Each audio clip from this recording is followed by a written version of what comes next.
Витаю, дорогие! Сегодня 13 марта 2026 года, 19 часов по Берлину, 21 час по городу Джохару. Друзья, я вас всех сердечно приветствую. Сегодняшний свой стрим я назвал «Древняя война 21 века. Америка против Ирана. Свобода против диктатуры». И такой же вопрос я задал в чате, в YouTube, в чате, и предоставляю вам возможность ответить на этот вопрос, друзья. Ситуация интересная, историческая, важная, неоднозначная, но все-таки мы должны попробовать разобраться в этом всем, потому что у всего есть глубинные корни.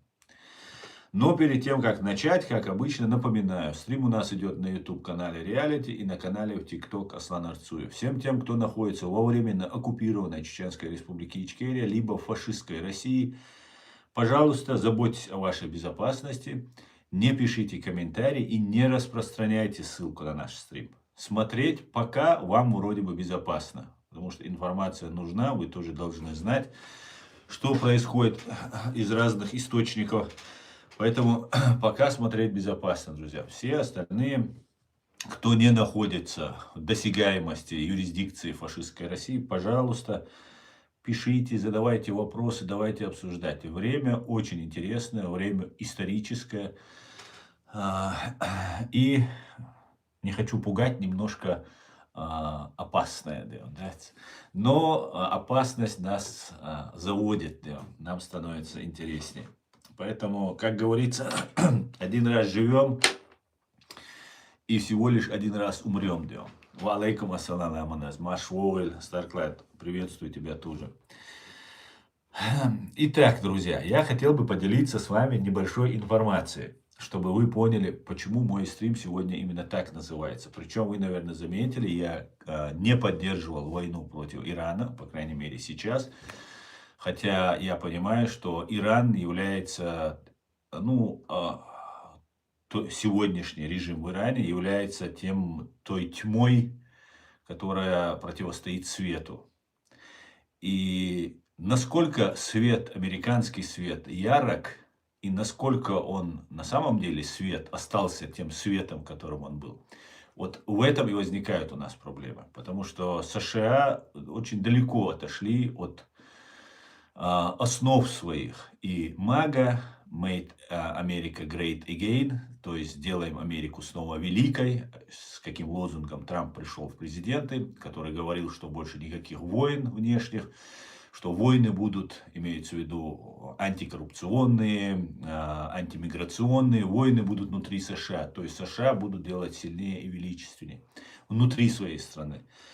И вот на это было рассчитано МАГА. МАГА не говорили о том, что они фашисты и никого ненавидят, что они всех ненавидят. Они этого не говорили. Они говорили, что для них Америка важна, это их страна, и важно, чтобы она вернула свое былое величие.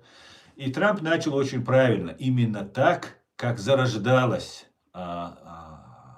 Республика Соединенных Штатов Америки, как зарождалась на тех же принципах и основах ранняя Римская республика, Рим, потом Римская республика. По лекалам, по примеру Римской республики Древнего Рима были построены Соединенные Штаты Америки. И я, друзья, считаю, что на Земле существует два всего лишь типа управления народами, обществами. Это, прямо скажем, божественное управление, демократия, то есть, и диктатура, когда узурпируется власть. Под разным он может быть халифом, он может быть там императором, султаном, кем угодно. Но как только Римская республика, кстати говоря, скатилась к Римской империи именно к такому управлению, что уже не думали о народе. И помазанник Божий является не царь, не король, не халиф, не кто-либо. Помазанниками Божьими являются народы. И вот ради этих народов царями являются народы. Понимаете? Вот что важно. Вот что важно понимать в этой системе. И обсуждая эту ситуацию, понимая, что Соединенные Штаты сегодня уже ввязались в войну, из которой Трамп говорит, вроде бы сейчас остановимся и так далее, но одновременно происходят события, которые не дают в это поверить, что не будет остановлена война. И если она будет останавливаться по инициативе Соединенных Штатов Америки, то Иран и другие диктаторские силы тьмы, скажем так, посчитают, что Америка слаба, боится, отступает, и будут еще больше ее добивать Соединенные Штаты. Поэтому здесь уже не получится так просто так зайти, выйти и так далее. Как мы всегда говорили, у войны есть свои законы, свои правила, и войну начать можно, и даже не трудно, а вот закончить ее, это очень сложно, потому что появляются другие акторы, другие заинтересованные лица, и все, и война пошла-поехала, как говорится. Поэтому либо побеждаем, либо проигрываем.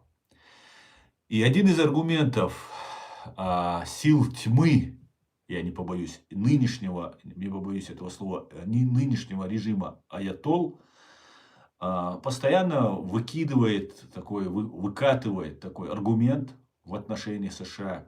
И США вступили в эту войну не самым лучшим способом. И Трамп, хотя начал бороться с этими файлами Эпштейна, вся вот эта политическая, олигархическая, миллиардерская, педофильская вот эта компашка, кто педофил, кто нет, это уже пускай суд устанавливает. Да, но люди, скомпрометировавшие себя, и потом после этого, наверное, выполняя какие-то условия, которые им выдвигают, вот та сторона, Россия сторона, я полагаю, как я и раньше говорил, что без ведома спецслужб, западных спецслужб, то есть США, в частности ЦРУ и, возможно, сейчас все говорят про Моссад, без этого Эпштейн этим заниматься не мог. Ну, вот мы докатились до ситуации, когда от Эйнштейна до Эпштейна мы дошли. Что вот такая вот ситуация, вот так работают спецслужбы. Они все практически в мире так работают. Но утечка произошла России, по всей видимости. Информация, утечка произошла России. И, как говорит один известный журналист, если вы играетесь долго, извиняюсь, конечно, за это выражение, я просто его процитирую, с дерьмом, то обязательно подхватите холеру. И Израиль, и США игрались этим дерьмом, и вот подхватили холеру. И Трамп, который строит, как мага, Made America Great Again, который строит государство на нравственных, моральных, сакральных началах, к которому они пытались вернуться. И вернуться обязательно, у них другого шанса нет. Или США просто перестанет существовать, если она не вернется к изначальным своим истокам нравственности и морали, справедливости и свободы. О чем всегда США такими великими стали только благодаря тому, что Джордж Вашингтон закладывал именно вот эти божественные начала в это государство. И строго, ревностно он и его соратники, его последователи, вот 250 лет в этом году исполняется, хранили и сохраняли. Да, может быть, были перекосы какие-нибудь там, отклонения, но люди разные приходили к власти. Но в итоге ситуация вот такая вот была. И Трамп начал с того, что запретил вот эти несколько полов, там есть мужской, женский пол, он сказал, и разоблачил вот эту всю мафию, которая была связана с Эпштейном. И вот такая вот ситуация. Большому сожалению, мы оказались вот на пороге вот этих событий. И потом, когда сама война начиналась, она началась тоже не с лучшей, скажем так, сакральной точки отсчета для Соединенных Штатов. Это произошло также само вот это деяние, начало этой войны произошло в месяц Рамадан. И я считаю аятоллу Али Хаменеи, убитого, диктатором, абсолютно не святым человеком. Не потому, что я не уважаю там чьи-то религии. Наоборот, я уважаю все религии, в том числе с уважением отношусь и к шиизму. Но сами шииты не признают то, что делал этот деятель. Поэтому убийство его в Рамадан, месяц Рамадан, это была такая вот знаете, вызов, что вот не дай Бог вы подумаете, что мы сакральные, не дай Бог вы подумаете, что мы святые, что мы на стороне света. Потому что и в Древнем Риме, и в древних Урарту, и всех вот в этих божественных государствах, изначально управляющих на божественных началах обществами, была терпимость к религии. Соединенные Штаты Америки особо отличались этим. Это было основной основой Соединенных Штатов. Сейчас мы видим какие-то нападки откровенно на ислам, на всех мусульман. И такое вот видно, что явно какая-то провокация идет. Вот в чем опасность для США. Не в том, что у нее нет силы, не в том, что у нее нет мощи. И надеяться только на силу и мощь, это будет глупо и это будет контрпродуктивно. Потому что недостаточно иметь одной силы и мощи. Вы должны быть сакральными, вы должны быть, в вас должны верить. Не верят в вас, это катастрофа. Если кто-то считает, что можно самим справиться, попробуйте. И не забудьте, как другие мощные государства, которые тоже некоторые строились, та же Римская республика, Рим, Древний Рим, они строились именно на вот этих сакральных, божественных началах. Но в итоге к чему они пришли? Правда, для этого потребовалось 2500 лет. Но до того, как она превратилась в империю, не столько лет потребовалось, чуть поменьше. Но где-то 500 лет потребовалось. Но, смотрите, убийство потом детей в школе. Об этом я, например, с первых дней заявил, что американцы не били по школе. Если это били, то это могла быть ошибкой. А так это чисто иранские методы, которые уничтожают свой народ без жалости и сострадания. Но было проведено расследование, установлено, что это американские ракеты, томагавк, которые туда прилетели. И там рядом находилась военная база, или КСИР-база вот этих спецслужб их. И били туда. Вероятно, это ошибка. Но если все это накладывать и представить, что в мире пропаганда, в первую очередь, вот это сил тьмы пропаганда, что файлы Эпштейна Трамп рассекречивает, раскрывает, потому что есть гарантия, что его не раскроют, а он там тоже имеется. Да, и там рассказывается не только про педофилию, там, по поеданию детей, там ужасы рассказывают, хотя это не соответствует действительности. Про педофилию есть доказанные моменты, поэтому это не то, что это самое ужасное, да, кроме, если дальше это уже поедание детей. А педофилия это тоже очень страшное преступление. И вот получается, что Трамп и США выступают как эпштейновцы. От этого нужно Америке очиститься в мире, свою репутацию очистить, потому что вот это и есть та сакральность. Потом правильные направления Трамп делал, что по гендерам там разным, по разным другим моментам вычищал свою страну, ну и так далее, и так далее. Но в итоге мы получили то, что получили сегодня. И нам сейчас вроде какую-то войну объявляют, там сын убитого Али Хаменеи, он там тоже какое-то письмо выпустил, видимо, тоже или ранен, или спрятан пока. И фактически, что он там что-то сделает, там как-то там супер, и такие грозные речи мы слышим от иранцев, там сразу народ не поднялся, сразу уничтожить их всех не удалось, и всего лишь 2 недели прошло, и уже так же, мы всех победили и так далее. Хорошо смеется тот, кто смеется последний, как говорится. Поэтому еще не вечер, и Америка, конечно же, победит в этой войне. Но нужно, чтобы она еще сама очистилась. И главный аргумент, который предъявляют силы тьмы это не то, что у них свобода для людей, справедливость, избирательное право. Да, у них есть избирательное право, но над этим избирательным правом сидит аятолла Хаменеи, верховный аятолла, который сидел, сейчас уже другой Хаменеи, как будто демократия. И очень это похоже на Россию, когда симулируют и демократию, и права человека, и свободу, и так далее. Простой просто страна становится симулякром.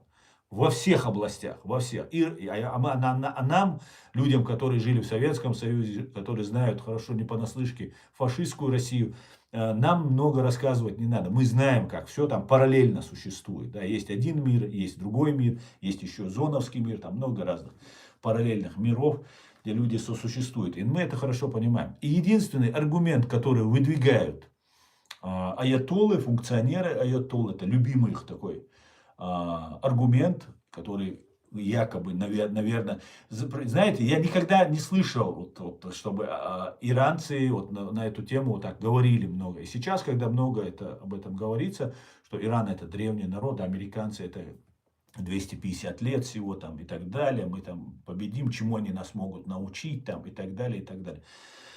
Мне это режет слух, как чеченцу. И я вам сейчас объясню. Я тут набросал текст, и я хотел бы его сейчас вам зачитать. Смотрите. Аятольские функционеры любят повторять о своей древности. Сравнение 250 лет Америки с 3000 годами Ирана, которые так гордятся аятольские функционеры, но звучит это фальшиво. Они совершают историческую подмену или ошибку. Возраст государства определяется не временем нахождения народа на определенной территории, а непрерывностью и качеством идейно-политической традиции. В этой системе координат Соединенные Штаты Америки – это не молодое государство, а высшая точка развития первородного цивилизационного кода человечества. В то время как нынешний режим в Тегеране – это кратковременный исторический провал, 47-летняя аномалия, предавшая подлинные корни своего региона.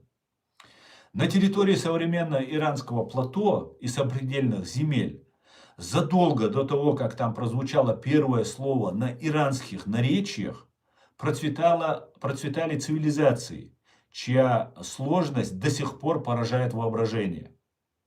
Хуриты, один из ключевых народов этого региона, начали фиксироваться в источниках Месопотамии и предгорья Загроса еще в конце третьего тысячелетия до нашей эры.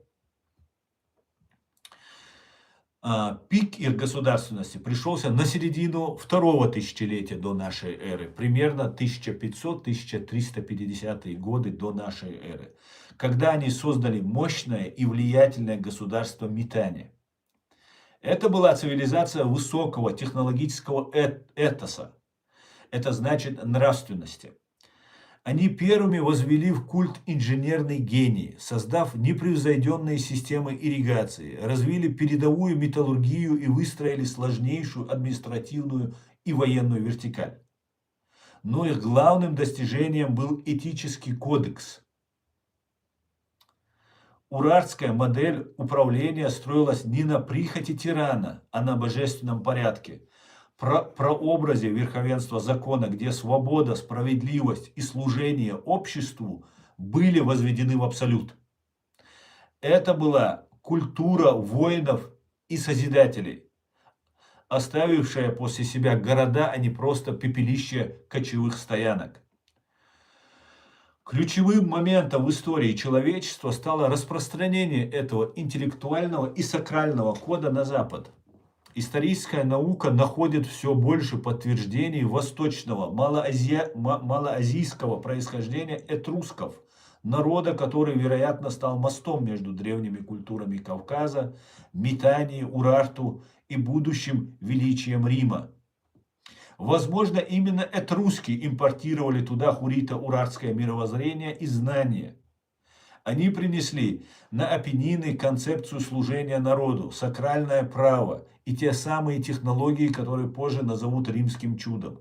Таким образом, фундамент Рима, его республиканская этика, дисциплина легионов и само понятие республика Это не случайное озарение латинских пастухов, а органическое развитие и кристаллизация древнейшей кавказской и ближневосточной культуры. Ираноязычные племена медяне и персы появились на исторической арене лишь в первом тысячелетии до нашей эры. Они пришли как завоеватели на уже готовую высококультурную почву, заимствуя у покоренных народов все, от клинописи до административного деления. Поэтому нынешний лозунг о 3000 годах – это всего лишь попытка приватизировать чужое прошлое. Более того, современный теократический режим в Тегеране, чей возраст едва достиг 47 лет, является полным отрицанием даже наследия ахаменидов. Нынешняя теократия богохульна по своей сути. С точки зрения подлинной, глубокой шиитской традиции, современная иранская модель – это узурпация духовного авторитета ради финансовой наживы и тотального контроля над личностью. Это примитивная, жестокая и циничная диктатура, которая использует религиозные лозунги и историю как декорацию для сокрытия собственной жадности и страха перед своим же народом. В этом плане Иран и Россия демонстрируют единство принудительного конформизма. Они не стремятся к искренней любви народа. Они стремятся к тому, чтобы каждый понимал, даже если все вокруг знают, что это ложь, никто не решится сказать это первым, пока декорации подкреплены репрессиями. США же как воплощение античной доблести.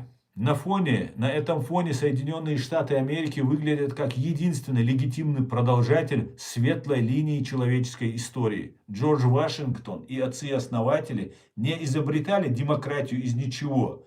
Они сознательно воскрешали идеалы римской доблести и этрусского права. Американская республика стала живым воплощением той самой традиции, которая началась в хурритских городах.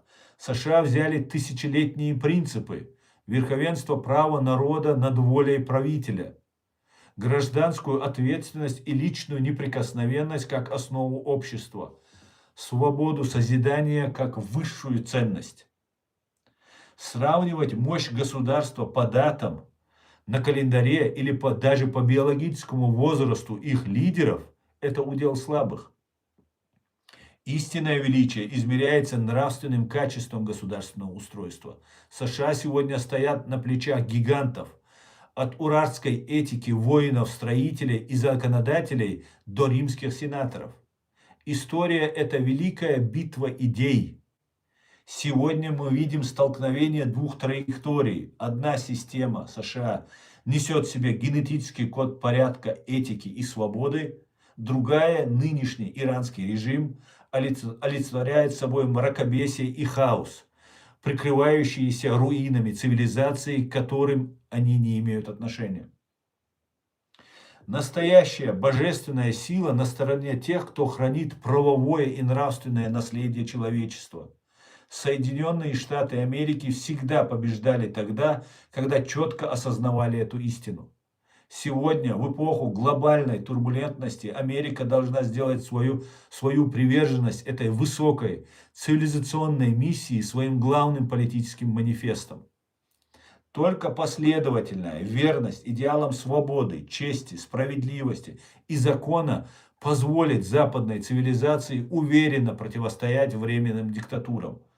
Эти режимы лишь мимолетные исторические аномалии, которые пытаются скрыть свой почти полувековой террор и внутреннюю пустоту за чужой великой историей. Аслан Арцуев, председатель Human Rights Center Ичкерия, автохтонный житель Кавказа, 13 марта 2026 года. Друзья, мы стоим на пороге очень интересных событий. И когда я вспоминаю и говорю про вот эти вещи, про историю, про древнюю историю, которой я тоже только сейчас знакомлюсь, изучаю ее, Да, я много слышал, ну вот непосредственно при помощи сейчас искусственного интеллекта очень легко добывать информацию, быстро анализировать ее, быстро ее складывать, очень удобно. Хотя об этом писали многие ученые, в том числе и не чеченцы. Не чеченцы. Например, Хасан Бакаев, много-много разных людей об этом писало. Не буду одного Хасана выделять, Далгеш Туэльцу, в прошлом году он умер. Но это был очень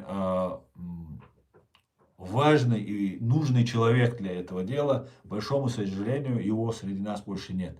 Но дело его живет. Он оставил очень много материала. И просто невозможно опровергнуть то, о чем он говорит. И когда я говорю об хуритах, об этой ситуации, конечно же, некоторые там говорят, что нашим соседям это не понравится, там, и так далее, и так далее. Конечно же, я и чеченцев хочу предупредить об этом, и всех наших друзей, наших соседей тоже хочу предупредить. Мы не претендуем на ваши земли, на которых вы сейчас проживаете. Мы, друзья, претендуем только на историю. Понимаете? И только лишь за то, что мы хотим знать свою историю, мы не должны оставаться с вами врагами. И вот и к вам обращение таким людям, которые, некоторые волнуются, некоторые там переживают, нервничают. Друзья, когда мы пишем о хуритах, это разговор об исторических корнях, а не о территориальных претензиях к соседям. Связь чеченцев, ингушей, бацбийцев с хуритским миром обсуждается в науке как вопрос происхождения языка и культурных параллелей. Это часть исторической памяти и интереса к своему прошлому. Из этого не вытекает никаких претензий на земли других народов. Если бы древнее происхождение автоматически давало право на территории, то подобные претензии можно было бы распространить на половину мира. Понимаете? От Месопотамии до Иерусалима. Иерусалим тоже строили те же самые хуриты. Это доказанная просто стопроцентная информация. От древних государств Персии до Средиземноморья. Вот где находился вот весь этот народ хуритов. И их след везде там найден. Да, народы другие тоже, конечно, проживали, но вот они тоже там зафиксированы. И это была передовая на тот момент цивилизация. Как сегодня является такой же передовой цивилизацией продолжатели вот этой хуритской, римской, первой, основной, фундаментальной идеи и мировоззрения Соединенные Штаты являются сегодня продолжателями. И все, кто являются сторонниками Соединенных Штатов и разделяют их ценности. Очевидно, что речь об этом не идет. Говоря о хуритах, чеченцы говорят только о своих возможных исторических корнях и о месте своего народа в древней истории. Это вопрос науки, памяти, самоидентификации, который имперская Россия и другие империи пытались стереть. В политическом, правовом смысле позиция остается неизменной. Речь идет только о праве на собственное государство Чеченская республика Ичкерия в ее признанных границах. Они у нас указаны, у нас все это есть. С ингушами мы не разделили границу, потому что мы один народ. А так с другими со всеми, с дагестанцами, со Ставрополем и так далее мы определились. И еще одно наблюдение, которое трудно не отметить. На протяжении, очень интересное, кстати, друзья, наблюдение, это невероятно. Просто знаете, как только начал я посвящаться вот в эти глубинные исторические процессы, я просто каждый раз открываю для себя что-то невероятное. Просто как будто это какая-то... невозможно такое представить себе. И вот одно из таких наблюдений, которое кажется очень странным. И еще одно наблюдение, которое трудно не отметить. На протяжении столетий хуриты вели войну с ассирийцами, Ассирией, и позже с ираноязычными племенами, нынешними иранцами. Армения, курды, это все ираноязычные тогдашние племена. Именно их экспансия в конечном счете подорвала и разрушила их государственность. Но парадокс истории состоит в том, что память о хурритах во многом дошла до нас именно благодаря ассирийцам и ираноязычным племенам. Их писцы, летописцы и архивы сохранили многочисленные сведения о народе, против которого они воевали. То есть те, кто сокрушил государство, одновременно стали хранителями памяти о нем. В новейшей истории рассматривается схожая ирония судьбы. Россия на протяжении долгого времени пыталась разрушить историческую память, идентичность и самосознание чеченского народа. Однако именно в российской академической среде появились исследования, которые сохранили и подробно изучили многие страницы древней истории народов Кавказа. Среди таких ученых был, например, Игорь Михайлович Дьяконов, историк мирового уровня, который, не будучи сам чеченцем, профессионально и объективно исследовал Древний Ближний Восток и хурритский мир.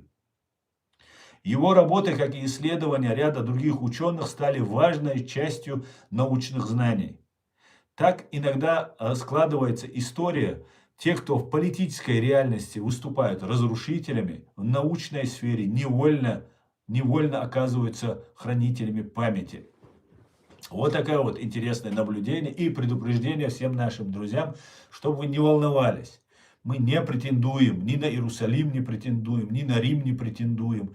Мы не претендуем ни на Турцию, это все территории, где проживали хурриты и строили империи. Но речь идет о 2500, 3000, 4000 лет тому назад.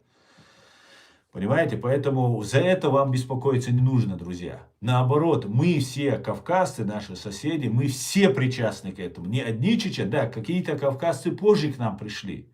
Те же тюркские племена от Туркмении, оттуда, за Каспия, из-за Каспия, да, восточнее Каспия, оттуда они пришли и тогда победили Византию, захватили Константинополь. Это были очень пассионарные, это где-то 1300, может, 1400 год нашей эры уже. То есть 600-700 лет тюркоязычные появились на этой территории.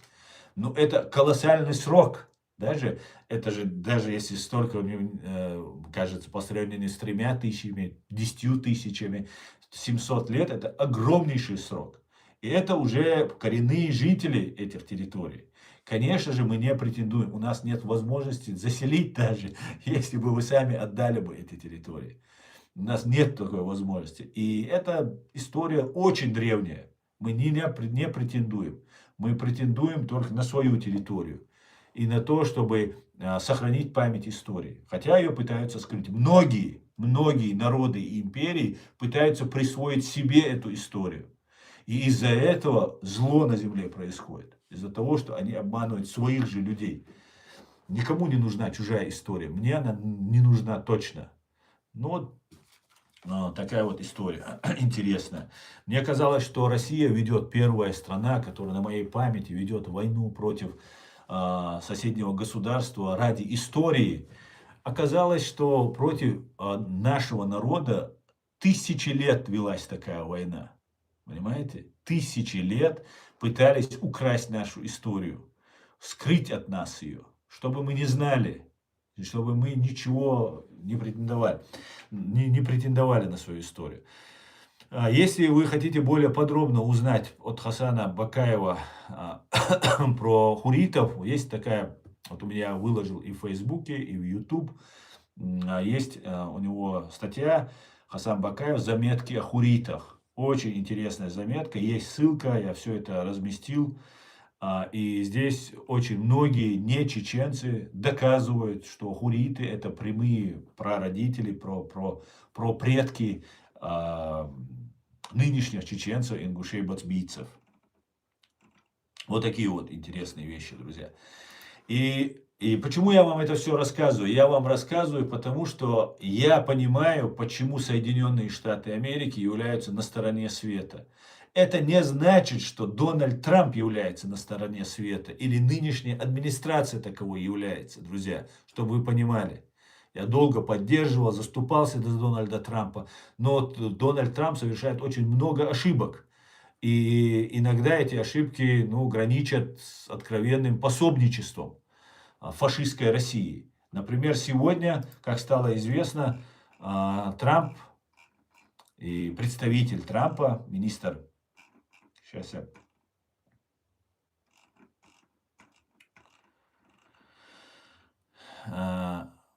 представитель Трампа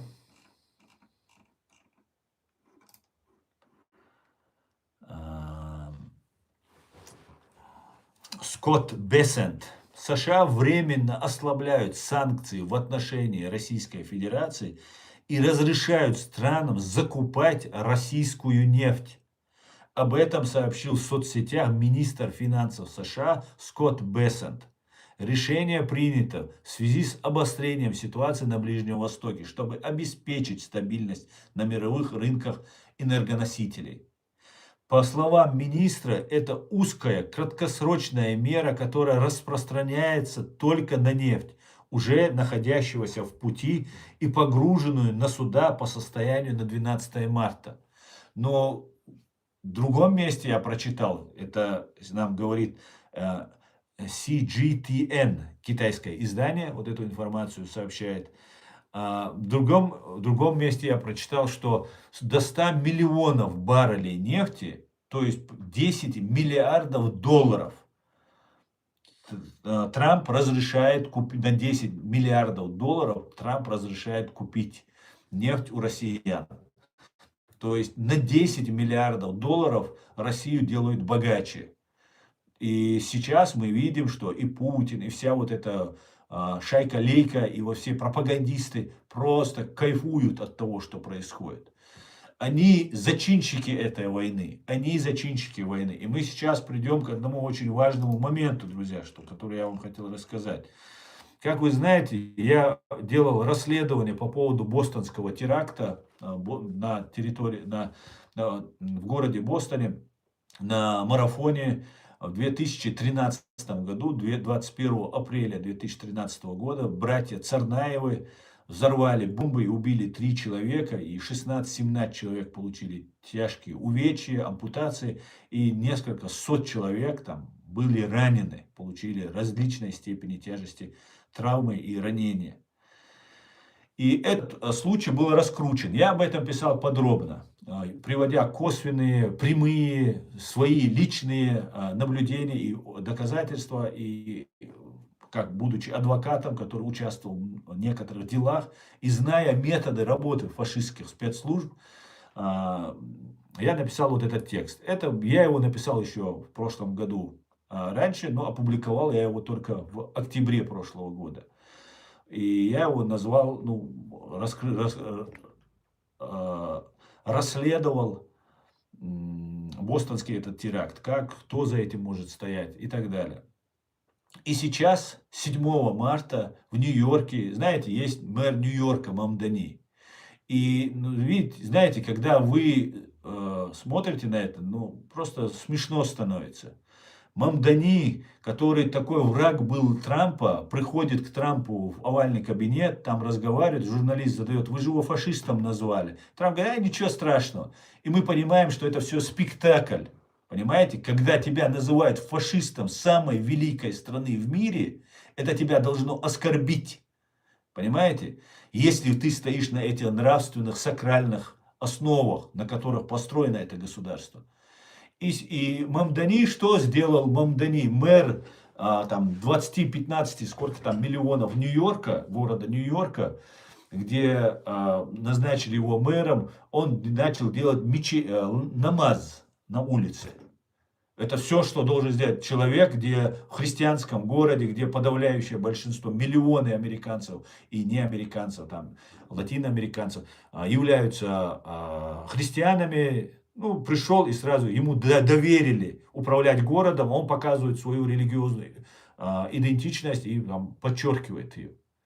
Это провокация. Я считаю, что это провокация. И этот Мамдани, и вот это все идет в одном русле, если следить за всем, то, что происходит.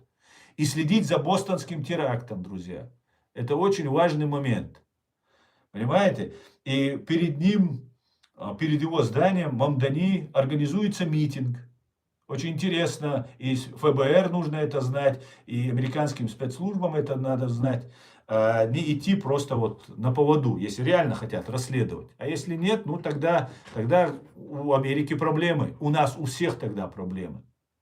Собираются люди перед офисом Мамдани, или как его там, и начинают требовать: перестаньте молиться на наших улицах. Понимаете? Просто вот спровоцировал, дал повод, чтобы собрать этих людей. Да, можно найти маргиналов, ненавистников, исламофобов, их очень много, мы даже видим из наших знакомых, вылазит вот эта вся исламофобская суть. И в этот момент приезжают два американца туда, ну там их несколько, которые выступают за Мамдани, типа за мусульман, там туда-сюда. Причем здесь мусульмане? Это мэр Нью-Йорка. Оставьте религию в покое. Религия — это дело каждого, личное. Не суйте ее везде, повсюду. Это провокация. Провокация стопроцентная. И там у них конфликт завязывается. Типа, кто за Мамдани, там кто-то выступает, кто-то против Мамдани. Легко спровоцировать, там кто-то кого-то там пшикнул газовым баллончиком, еще что-то произошло, начинает завязывается драка. И приходят два каких-то, ну, клоуна, я по-другому их назвать не могу, два пацана 18, 19, там, 20 лет, родившиеся, один с турецкими корнями, другой, по-моему, с афганскими корнями, два мусульманина парня, и начинают, и бросают банку со жидкостью, со смесью, взрывной смесью, и под ноги. Она не взрывается, не разбивается или разбивается, но там не детонирует и так далее. Жидкость, которая там называется самое главное, такое очень опасное, я забыл сейчас название, у меня все это есть в тексте, вы сами можете это легко найти, называется мать сатана, что ли, или сатана, что, как-то вот такое. Мать сатаны, что ли, называется, вот эта взрывчатка. Представьте себе, я убежден, эти два дебила, два вот этих клоуна и фашиста, которые остаток своей жизни проведут пожизненно в тюрьме, два молокососа из богатых семей, видимо, папа, мама их там поругали, и они обиделись на весь свет, и не из бедной семьи. Вот бросает эту бутылку. И все, и началось. Самое интересное, на брифинге, на докладе пресс-секретарь, который делает доклад, не помню, от Министерства юстиции или из какого-то отделения, у меня все это записано, не помню, опубликовал это еще, пока нет, просто очень много материала, нужно все это еще собрать, там как-то систематизировать. И вот эти люди, которые вот бросили вот эту бомбу, якобы сказали, полицейских спросил. Какого фига полицейский спрашивает? Ну, спросил. Спросил о том, что вы хотели как в Бостоне сделать? То есть, большего теракта в Америке не было. То есть, по 50, по 100 человек убитых в Америке не было.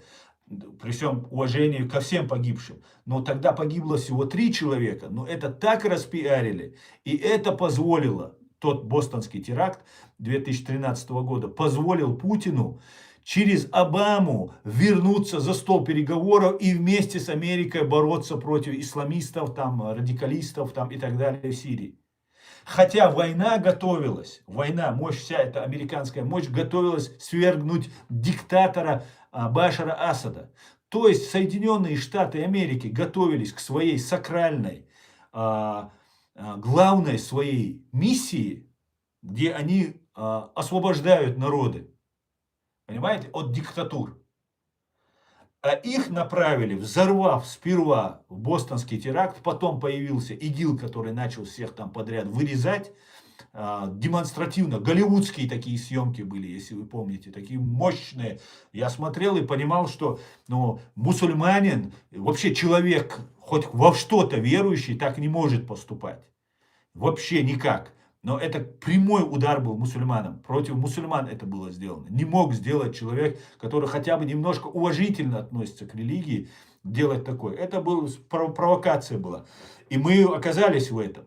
И это репутация на чеченцах и на всех мусульманах. А репутация для нас, для чеченцев, она на первом месте должна стоять. Потому что мы есть такие же последователи хуритов, урартов, которые хранят вот эти божественные начала. Не только чеченцев, ингушей, я имею в виду, всех нас, кавказцев, я имею в виду, всех, кто живет рядом.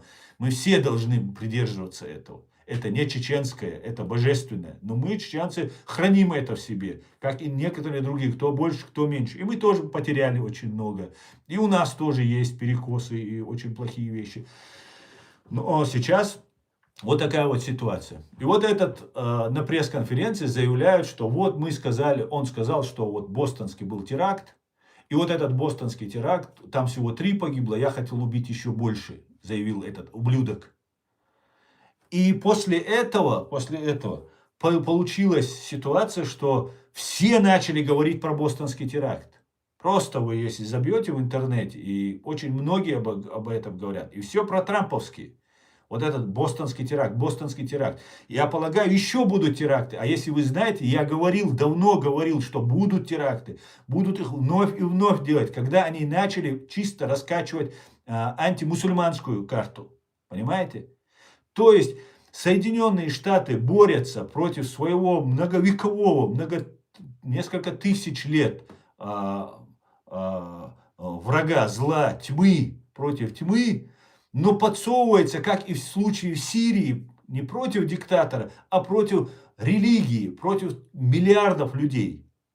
Подсовывается провокация. И сейчас это все происходит на наших глазах. И самое главное, так получилось, что я в октябре это опубликовал. Я отправил документы ФБР, но я опубликовал их вот в октябре. И за полгода, за 4 месяца, да, за сколько месяцев, уже я понимал, что мы к этому идем. И почему я это понимал? Против меня ведется такая же работа. Против меня через моих родственников, то есть моего двоюродного брата, с которым я в детстве, когда он болел, когда он приезжал в Москву, ребенком, вот таким, когда он был, я его в больнице возил. Все, что я знаю об этом своем двоюродном брате. Потому что он жил там, он был маленький, и мне так не довелось общаться в силу разных обстоятельств. И вот этих моих двоюродных братьев готовили к операции как к Царнаеву. И я понял, что против меня ведется такая работа, потому что меня за то, что я не отказываюсь от своей религии, от своей государственности, от своей национальности, меня пытаются представить фашистом, исламистом, террористом и так далее. Потому что здесь ты должен быть или за этих, или за этих. Вот так нас разделили. Понимаете? Ты не должен искать примирения с нормальными людьми. А мы все нормальные люди, мы не понимаем, что происходит. Мы за что друг друга убиваем? Понимаете? Мы не должны убивать друг друга только потому, что там кому-то наверху нужно. Причем они нас направляют в нужном направлении, чтобы нас стравливать и убивать. И я понял, что против меня говорит Дмитрий Кечкин, я еще другие фамилии называл, у меня записано это все, я публиковал на эту тему. Дмитрий Кечкин, главарь банды УФСБ, один из тех, кто был причастен к бостонскому теракту, соорганизатор этого теракта. Это их методы. Есть другие чеченские фамилии, есть ФСБ, которые занимаются моим делом и моими родственниками. Чтобы моих родственников, вот этого молодого человека, моего двоюродного брата, послать, он здесь в Германии. Я не знаю, сейчас есть, я с ними не поддерживаю, я с их отцом не поддерживаю отношения, это мой дядя. Я не поддерживаю никакой связи с ними, ни с кем я не поддерживаю связь, потому что это, их отец, он прорусский, он не прочеченский, он проденежный. Вот поэтому я не поддерживаю с ними ни с кем отношения. За деньги, что угодно они готовы и мне сделать, и кому угодно сделать. Поэтому я не придерживаюсь этого. Но ситуация, вам я это не докажу, когда мой двоюродный брат совершит какой-нибудь террористический акт. И я об этом начал писать. Я начал писать, говорить, распространять информацию. И что таким вот образом он совершает какое-нибудь нападение, допустим, на какую-нибудь синагогу или на какую-нибудь еще что-нибудь. И потом скажет, так это же Аслана двоюродный брат. А они делают так, чтобы показать, что я с ними в контакте, а я не в контакте. Понимаете? Я со своими родителями даже не в контакте, чтобы вы понимали, насколько ситуация полностью я изолирован от всех и вся. Потому что против меня ведется очень большая, мощная работа. Я все не буду озвучивать, но то, что я публиковал и говорил, вот такая ситуация.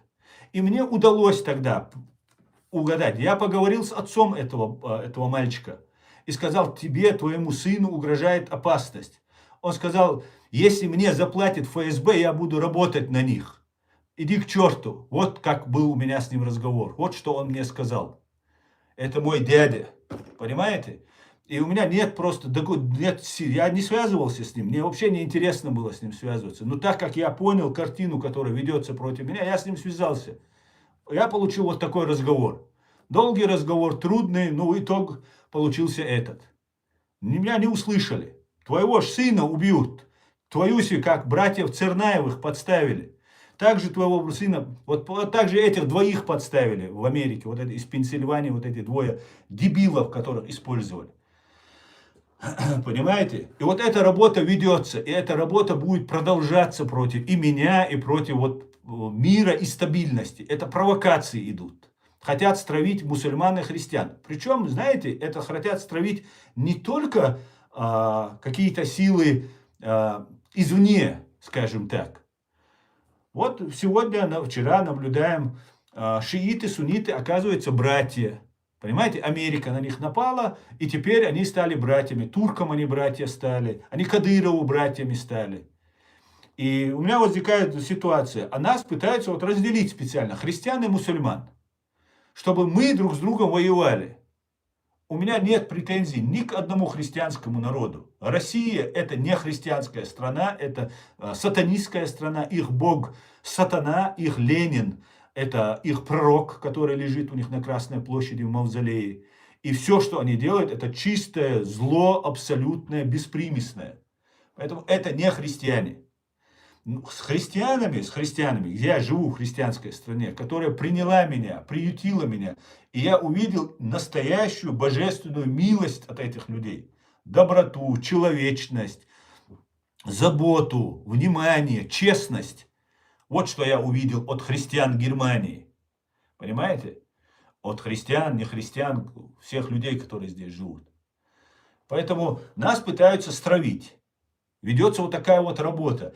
И это может получиться. Да, сейчас Америка втянулась в войну. Она втянется. Это уже вариантов отступать у нее некуда. Я так думаю. Хотя я хотел бы, чтобы она не начиналась. Не сейчас, по крайней мере, чтобы она начиналась. Но зная, что у Америки есть претензии к этой тьме, к абсолютному вот этому оси зла, так сказать, их подтолкнули. Причем не самое лучшее для Америки время это произошло. Вот в чем большая, имеется в виду не лучшее время для ее праведности, так сказать. Без нее Америка не победит. Нет у нее историю, нам рассказывают, она там файлы Эпштейна, там у нее там убийство детей, месяц Рамадан, это неуважение там к религии, то есть там и так далее, и так далее. Хотя каждому есть объяснение этому всему, но представляется это так. И фактически, получается, США несет моральный, репутационный, и еще она воюет, и практически все отказываются принимать участие в поддержке США в этой войне. Потому что все понимают, что это не очень сакрально. Америка так войны не начинала. Так войны не вела Америка. По крайней мере, она не стала бы той Америкой, если бы она такие войны вела бы. И одновременно с этим продолжение антиисламской, исламофобской истерии, которая началась, она подтверждается терактами, о которых я говорил, писал, и именно про теракт, бостонский теракт я писал постоянно, потому что нас, чеченцев, в этом обвинили. А мы не хотим брать на себя этот грех, мы не хотим брать это имя на себя. Никогда этого не сделали бы чеченцы. Никогда. Никогда бы чеченцы этого не сделали. Я вас уверяю, 100% вам гарантирую, что никогда бы чеченцы это не сделали. То есть, чтобы чеченская свободная мысль, голова пришла к этой идее, что надо сделать американцам такое зло, убить. Ни одного мирного чеченца не убили, россиянина, только в бою там и так далее. Наши Басаев, люди в Беслане, они не убивали женщин, детей, они только требовали прекратить убийство своих женщин и детей. Это русские убивали потом их, штурмуя, убивая их всех. Вот такая вот ситуация. Кодекс воина, чеченцы всегда, и воина, и человека, чеченцы всегда блюли, соблюдали и охраняли его. Мы не можем такое допускать. И сейчас мы видим вот это развитие событий. Сейчас навязывается, я боюсь, что будут еще теракты, потому что они раскачивают эту ситуацию. Обратите внимание, но если вы поймете, как это работает, то вы уже будете видеть, как они действуют. Вот это какая-то сила зла, какая-то темная неведомая рука зла, которая ведет Америку к катастрофе. Наш мир она ведет к катастрофе. Понимаете? И единственный, кто выигрывает в этой ситуации, это Россия. Это Путин. Даже Израиль все обвиняют. Даже Израиль, может быть, Нетаньяху лично выигрывает. Но израильский народ, который сейчас находится под бомбежками, у которого тоже не очень хорошее положение, Америка-то она выстоит. А если она перестанет помогать Израилю, у Израиля большие проблемы могут начаться. Это катастрофа для еврейского народа. А я не за Нетаньяху, я за то, чтобы у евреев было свое государство, если у них есть своя земля, свой народ, чтобы было свое, не за империю израильскую, еврейскую, за то, чтобы на своей земле они жили в безопасности, они имеют право защищаться, как и любой народ, как и чеченцы имеют право защищаться. Понимаете, я не могу отказывать евреям в праве на защиту, если сами мы защищаемся и нам отказывают в этом праве. Тогда нам тоже не нужно сопротивляться. Поэтому евреи должны защищаться. Но они должны защищаться тоже на той же сакральной, правовой, нравственной основе. А не так, мы вас всех убьем, мы тут великие там и так далее, все мусульмане там такие-сякие и так далее. Это так нельзя.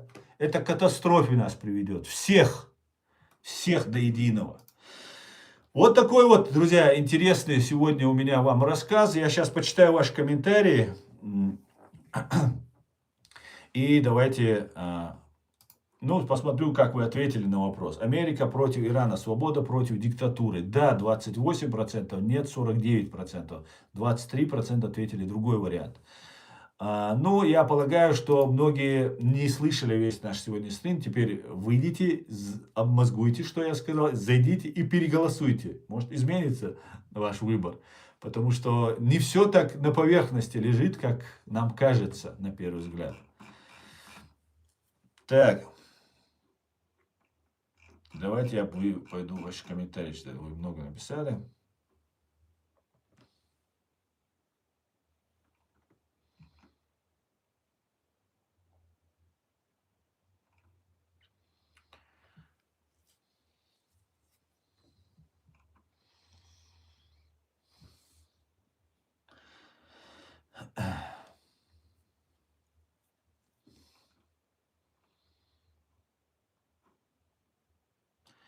На кого играет Нетаньяху? Интересно, говорит Ассамбек.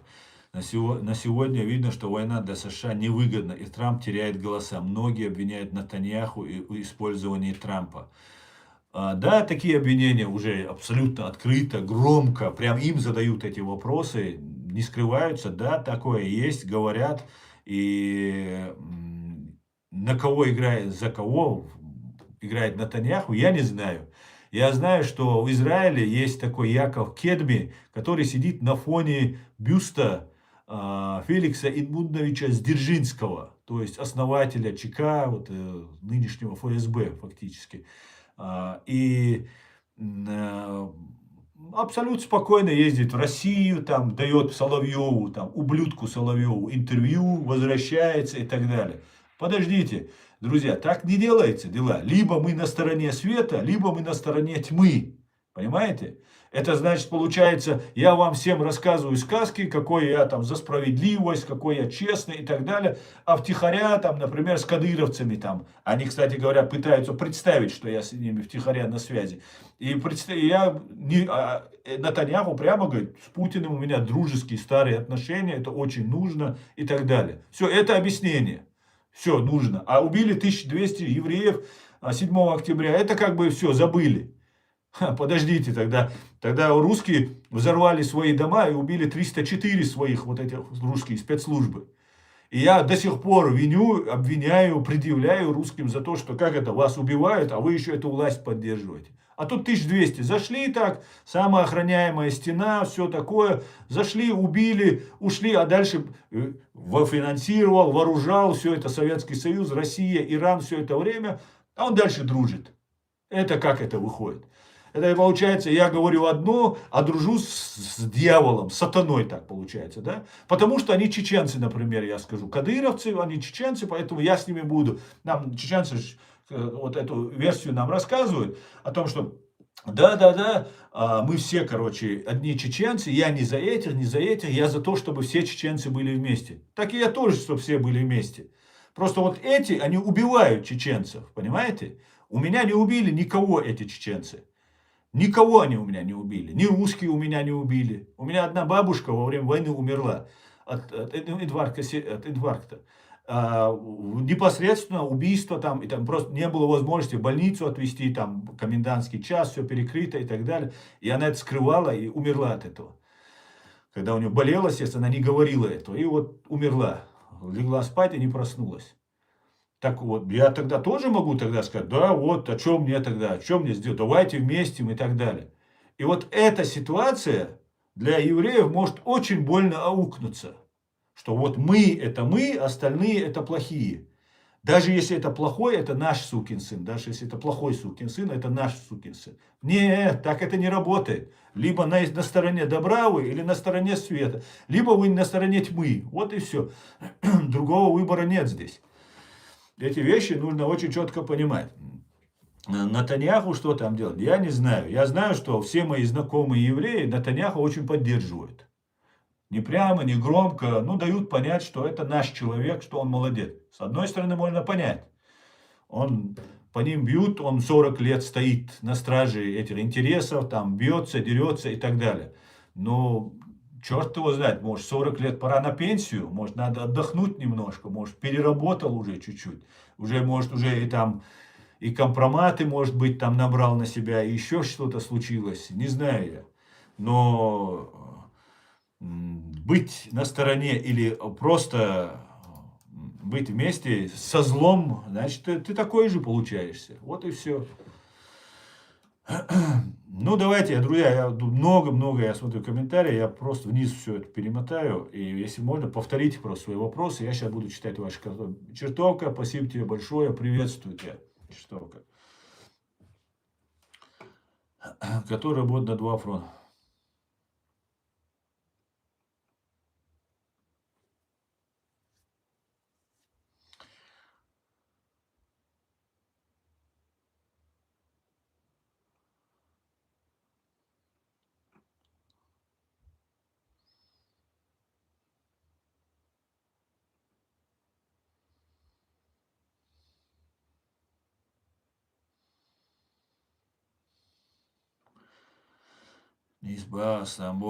Для се могуlla объективных реачу, шун со справедливых реачу. Цане агуца уж. Нису антиреачу, но шун магара харт дуни дуар куза. Нис наг чакда халхирду. Но вы рехтарду, вы кара. Только правда у нас есть. Только правда. И мы должны стоять на этой правде.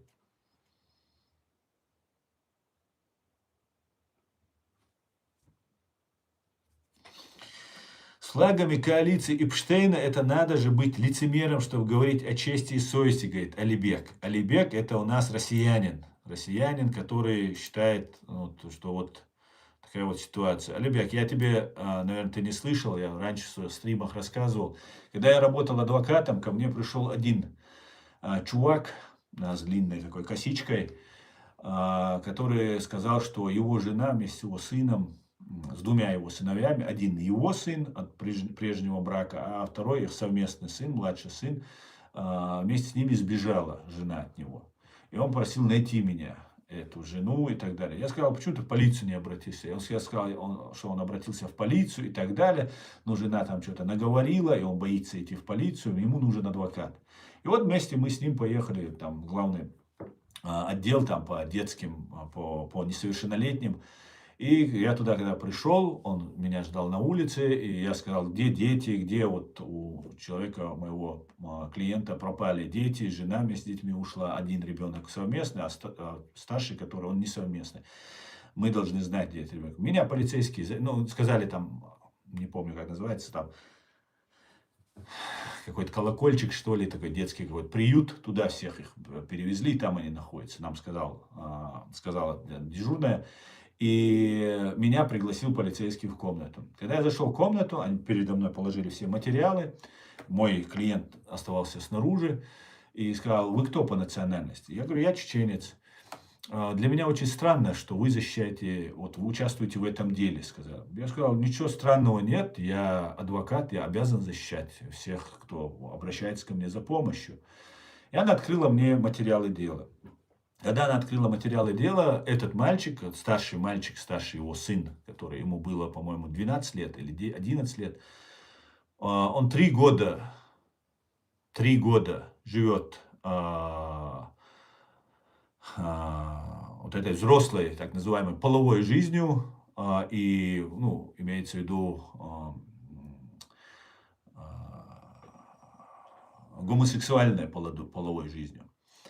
И что из-за этого у него ребенка забрали. Я, конечно, был шокирован, я вышел, этого человека уже не было, он услышал, где находится его ребенок, и поехал туда. И он мне должен был заплатить денег. Я ему позвонил вслед, он мне не оплатил свои услуги, я сказал, почему вы ушли, что случилось, не давая ему понять, что я узнал, что я знаю о нем. Он сказал, что у него нет времени, не звоните мне больше и так далее. То есть он узнал, где находится его сын, ему нужно было забрать этого ребенка, чтобы он не дал на него показания. Ну, так я понял. И он поехал туда, видимо, туда, я не знал, что он услышал эту информацию, он стоял вдалеке, но он услышал эту информацию, и когда я зашел в кабинет полицейским, он поехал туда, в этот родничок или ключ, как-то там, светлячок назывался этот, детский вот этот приемный центр. Я пришел к себе на работу, на следующий день утром, ну, поехал на работу, потом домой. Утром, ну, где-то, может быть, в 6 утра а я в 10 только на работу приезжал, если не еду в суд, то еду в офис. В 6 утра мне звонит этот человек и говорит, уважаемый Аслан Хамзатович, простите меня ради Бога, я бы хотел бы вам отдать деньги, мне очень нужно с вами встретиться, там, я хочу вам вернуть туда-сюда. За мою работу, за мои услуги. Я сказал, хорошо, давайте, где, когда. Он говорит, я уже у вашего офиса стою. Он у моей двери стоял в 6 утра, когда звонил мне. Я сказал, я только к 10 подъеду, ждите тогда. Ну, приехал я на работу, и он мне начал рассказывать. Я говорю, вот я видел материалы, я видел экспертизу, что ваш мальчик подвергался насилию, и так далее, и так далее. И он мне рассказал такую историю. Я про остров Эпштейн вам рассказываю.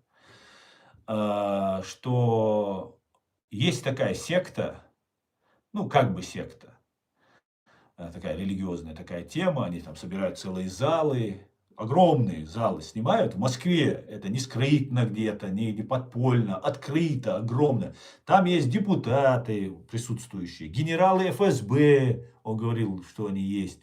Короче, огромное количество богатых чиновников, средних, таких-сяких. И вот выходят мальчики на сцену, берут книгу про бытие, про религию, про Бога, там что-то туда-сюда, открывают ее, там минутку читают эту книгу. Я клянусь, месяц Рамадан сегодня. Я клянусь Господом, который меня сотворил, и этот весь мир. Я говорю абсолютную правду. У меня есть доказательства этому. Некоторые вещи там остались, на России. Но есть свидетели у меня всему этому, то, что я говорю. И он говорит, что, по-моему, это стоило 150 тысяч рублей, 5 тысяч долларов это стоило.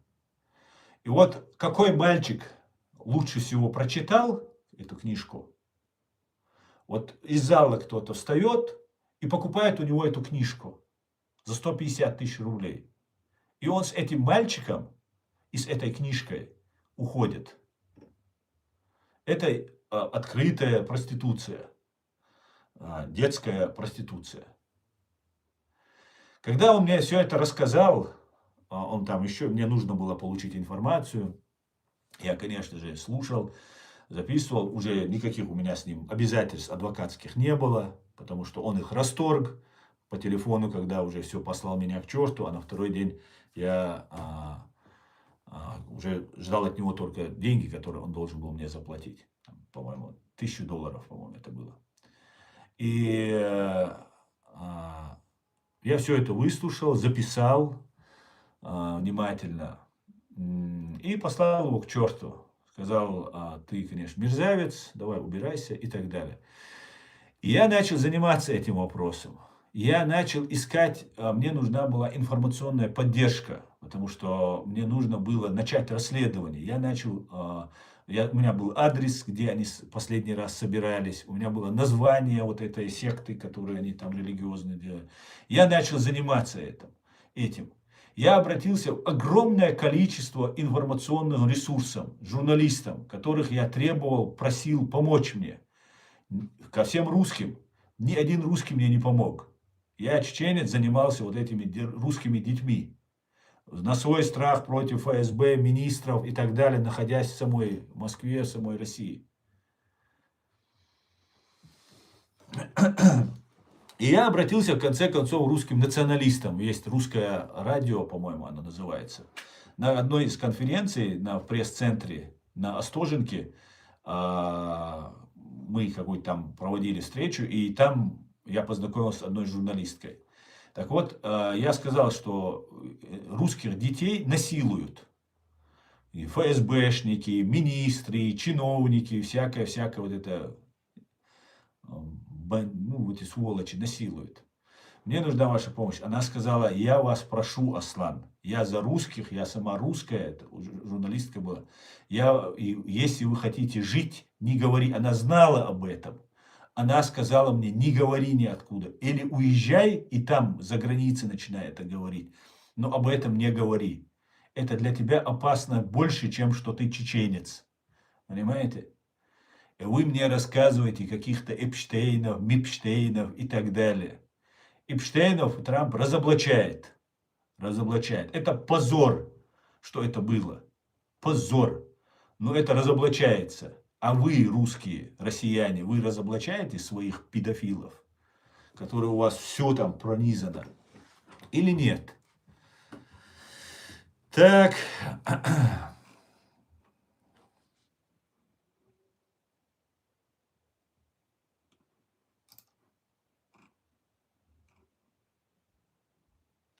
Трамп сам был Эпштейном. Не знаю, это не доказано. Есть, да, говорят, ну что говорят. Но пока доказательств этому нет у нас. А так, да, знакомы были, да. И я бы хотел, конечно, чтобы этого не было. Истории, биографии президента США педофилии не должно быть. Это страшное дело.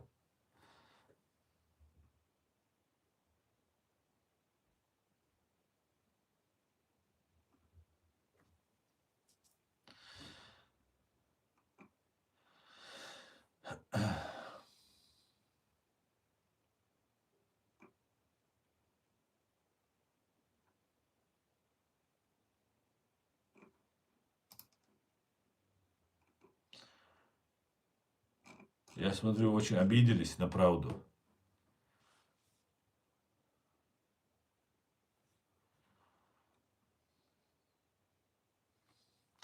Вот Алибек говорит: я не русский, говорит. Ну, россиянин, это его не смущает. Но я мусульманин, говорит, и мне важен исламский мир. Так что ты не в ту дверь, твои упреки, не в ту дверь мои упреки. Говорит. Ну, хорошо тогда, мусульманский мир. Я этот вопрос и Эрдогану задавал, когда он сейчас начал, говорит: мы все братья, все мусульмане братья. Я вас спрашиваю, где вы все были, когда уничтожался чеченский народ? Где ваш мусульманский мир был, когда уничтожался чеченский народ? Я не имею в виду народы, сам ислам. Я имею в виду про правителей, про руководство этих стран. Что вы нам рассказываете сказки? Вы сейчас хотите нас ввергнуть в христиано-мусульманскую войну. Катастрофу нас хотите ввергнуть. Понимаете? Где вы были, когда малочисленный народ на Кавказе уничтожался. Может, вы санкции ввели против вот эти все мусульманские страны? Может вы санкции ввели против Путина? Может, мы войска свои послали? Может, добровольцев послали, оружие послали? Может, беженцев вы приняли, мусульманские страны? Как это сделала Европа? Может, вы это сделали? Может быть, вы перестали с Путиным за его окровавленную руку здороваться, на которой была кровь чеченцев и других кавказцев?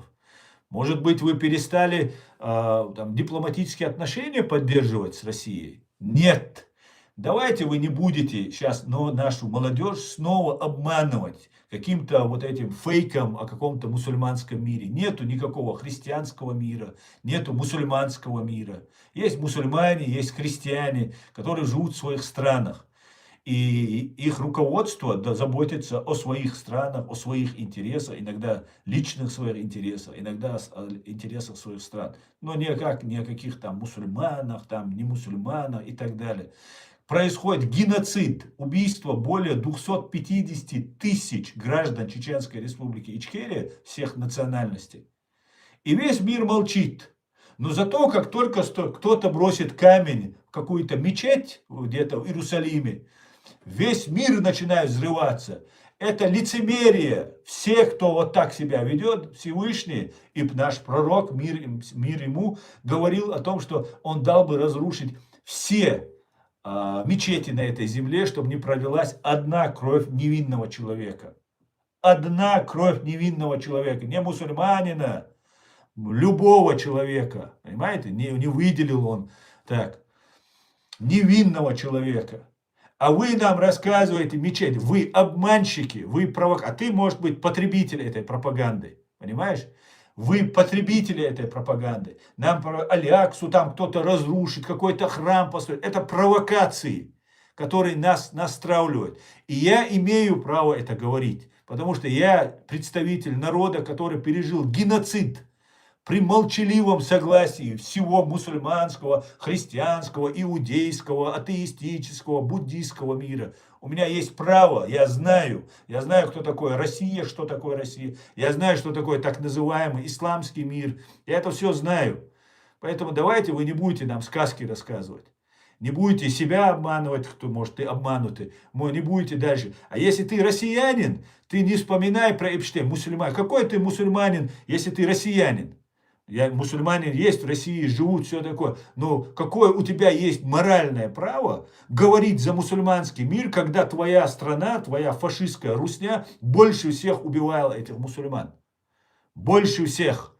Понимаешь? Это сатанистская твоя страна. Живешь сатанистской, ты борись с сатаной, а не каким-то там фейковым, выдуманным каким-то миром вместе что-то там ты собираешься делать.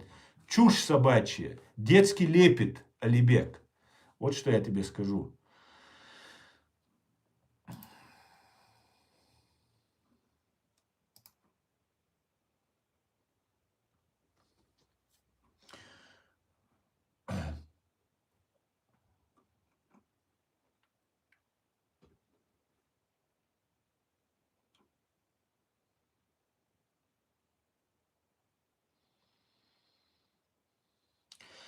Эльчин Нуридинов. Я с тобой полностью согласен. Спасибо, Элькин, спасибо за поддержку, спасибо за понимание. Здесь очень много троллятины, я их не убираю, чтобы вы видели. Они, во-первых, раскручивают мой стрим таким образом, и, во-вторых, чтобы вы видели, что эта троллятина, она не каждому блогеру и не каждому вещателю они предоставляют ее. К нам заходят постоянно на работе, кормить нужно. Я же чеченец, я же милосердный, я же гуманный. Поэтому мне жалко, пусть кормятся, я их иногда оставляю. Поэтому смотрите и наблюдайте. Привет, Абхазия. Всем цивилизованным привет.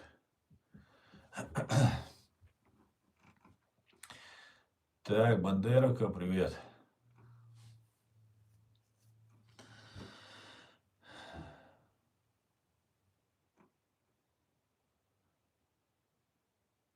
Евреи взорвали дома и начали вторую войну в Чечне. Первый раз слышу, чтобы Патрушев был евреем, чтобы кто-то говорил, что Патрушев еврей, да. Или Путин еврей. Да, он дружит, общается, потому что много евреев российских, но они служат а, не России, они служат себе, своим карманам, своим бабкам. И не Израилю они служат, российские евреи, не евреям они служат, они КГБ служат, понимаете, системе этой. Потому что это потомственные уже, там, им нужно держаться, да, зарабатывать, да, и так далее.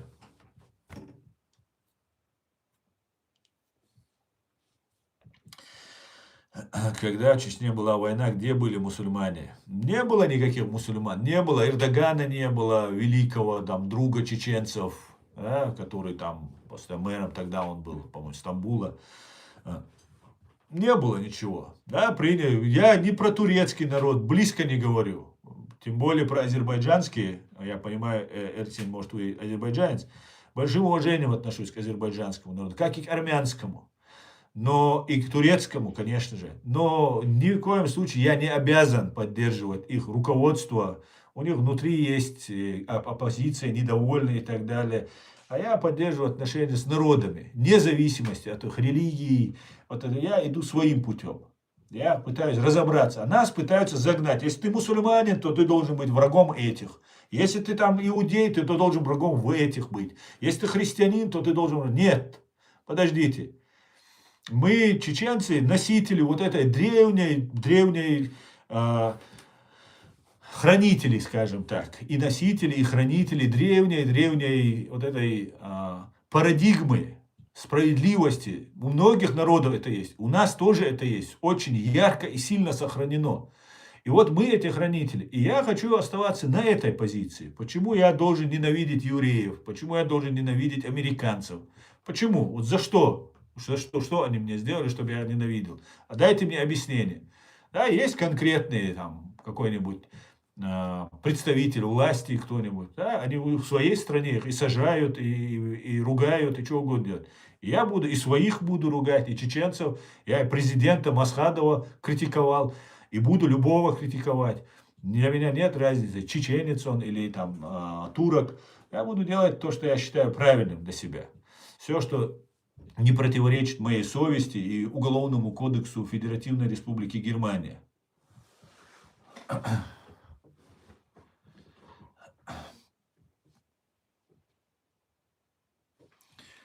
Так, вот здесь пришел педофил к нам, Эпштейновский как раз, и несет чушь свою эпштейновскую. Да.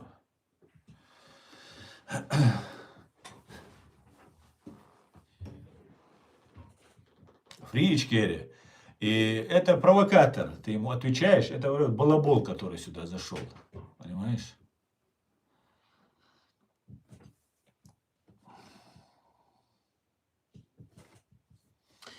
Флаг Ичкерии носить ты недостоин. Убери его, говорит Муслим Асламбеков. Вот этот ублюдок, который незаконно рожденный, говорит, что я недостоин носить Ичкерии флаг.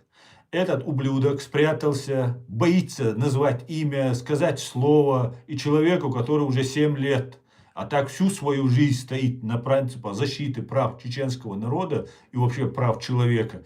Вот этот выродок пытается мне что-то сказать. Какие же вы смешные, девочки, какие же вы смешные.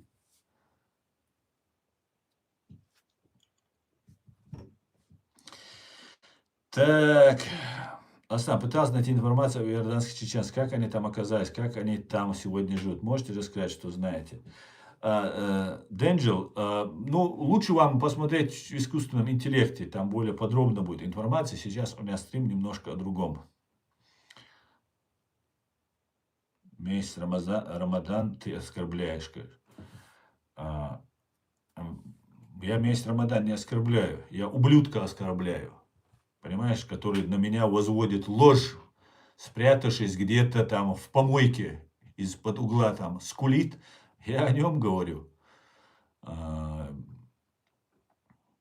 Вы мне рассказываете, да, что мне можно, что нельзя, что ли? Давай за русским кораблем себе пошли.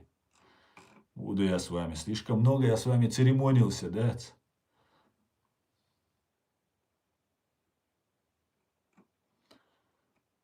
Так. Асан, кто разбомбил школу в Минабе, по твоей версии? Старслайд, ты имеешь в виду в Иране школу, которую разбомбили под Тегераном?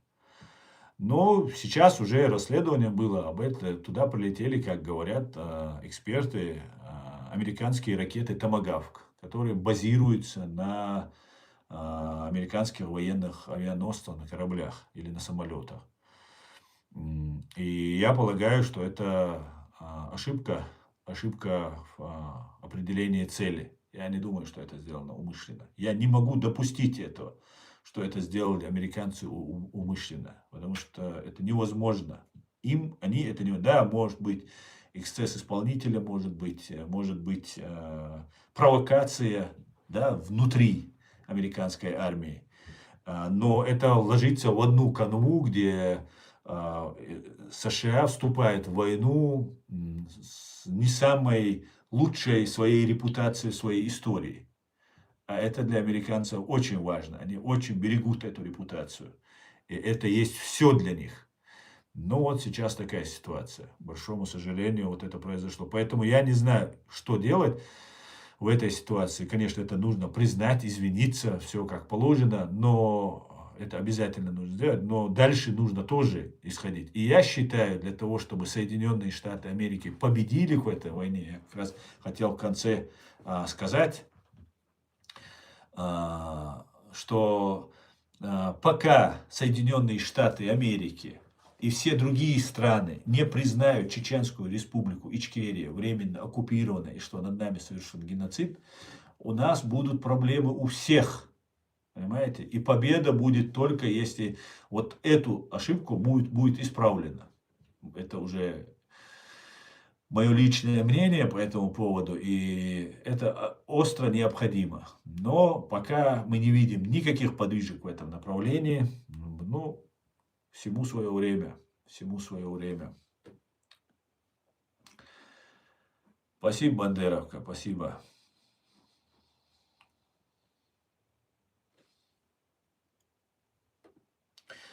А слышал про Хаттаба, ведь он не чеченец, таких много было. Ну, таких было немного, может, несколько десятков было, может быть, десяток всего, 10 человек всего их было. Может, 20-30 их было, не знаю, 40, может, максимум. Это все, что были. Да, конечно, слышал, Хаттаб известный был человек и отдал свою жизнь, защищая чеченский народ, чеченскую свободу. Пусть Всевышний примет его усилия. И этот человек был из Иордании, я так полагаю. Но где-то я слышал, читал точнее, что он был британским подданным. Не знаю, насколько соответствует действительности. Но человек оставил свою британскую жизнь и приехал и сражался за нас. И дальше он в Афганистане до этого воевал, а потом приехал и сражался за нас. Асан, вы просто наивный и восторженный Западом человек с хорошими намерениями. Вполне возможно и так. Но, знаешь, я не восторжен нынешней администрацией президента. Хотя я их поддерживал, и я поддерживаю США. Я поддерживаю американский народ, который имеет те же мировоззренческие и базовые представления о миропонимании, как у нас у чеченцев. А я считаю, что у нас у чеченцев, как и у многих других народов, но у нас у чеченцев это очень важная часть нашей культуры и нашего мировоззрения. Божественное начало. И никто не может нас заставить отказаться от этого. Понимаете? Такое вот у нас предназначение. Предназначение. И я считаю так. Я считаю так.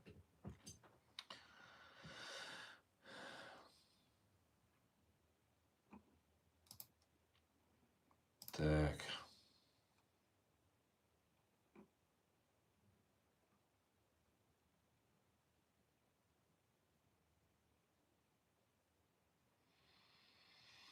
Как думаешь, прекратится конфликт между США и Ираном, если Республика Абхазия прикажет им сесть за стол переговоров?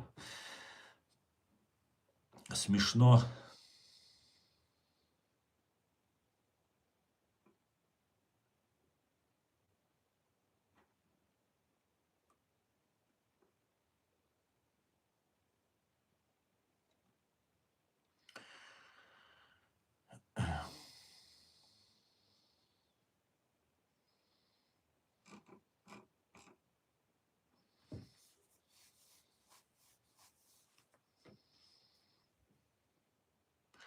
А про узбеков слышала, ведь они за вас воевали, потом дома сели за наемничество.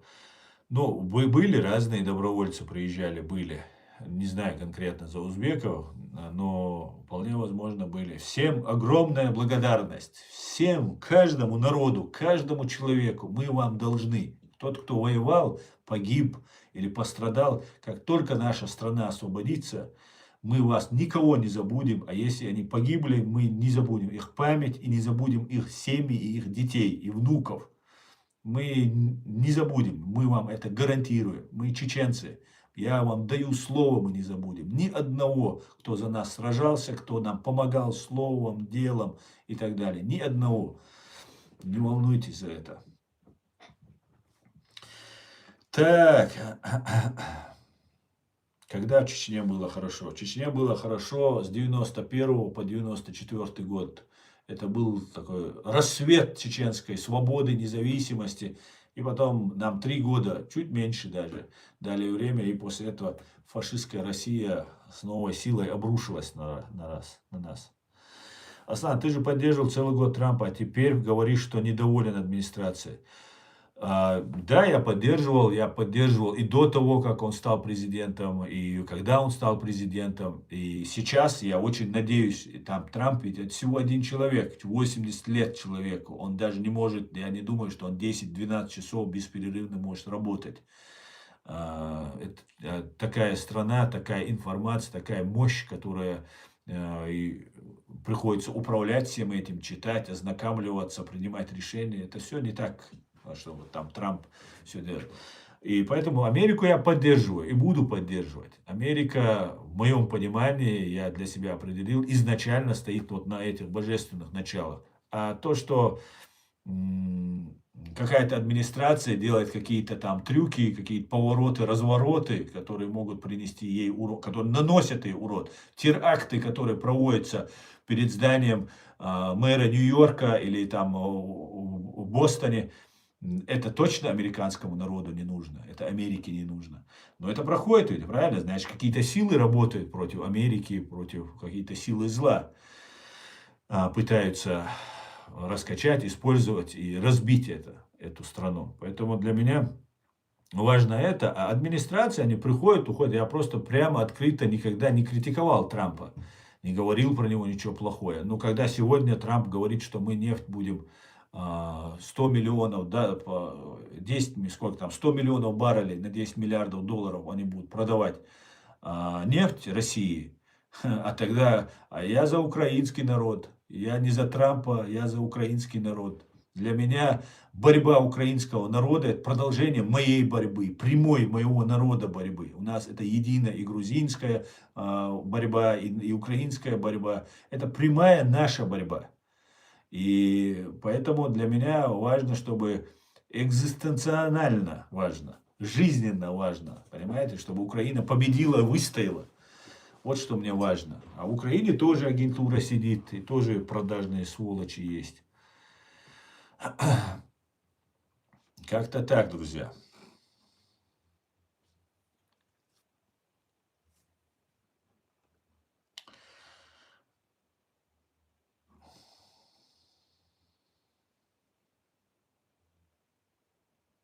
Ассаламу алейкум. Трамп лавирует и схемы строит комедийно. Алейкум, путешественник.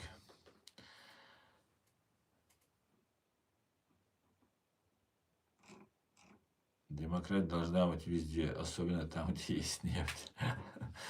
Да, к сожалению, вот мир у нас ушел немножко от основных принципов, которые изначально закладывались. Ну, друзья, я думаю, я вам сегодня дал очень много информации для размышления, что в одном направлении, что в другом. Инночка, приветствую, спасибо. И напоминаю вам, что завтра будет стрим с Аядом Идиговым. И подумайте над тем, что я говорил. Хорошенько подумайте. И как обычно, все будет Ичкерия, но чекамдинду Ичкерия Юлщу. Слава Украине! God bless the United States of America. Адикёль Маш Ойл, всего хорошего. До свидания, друзья.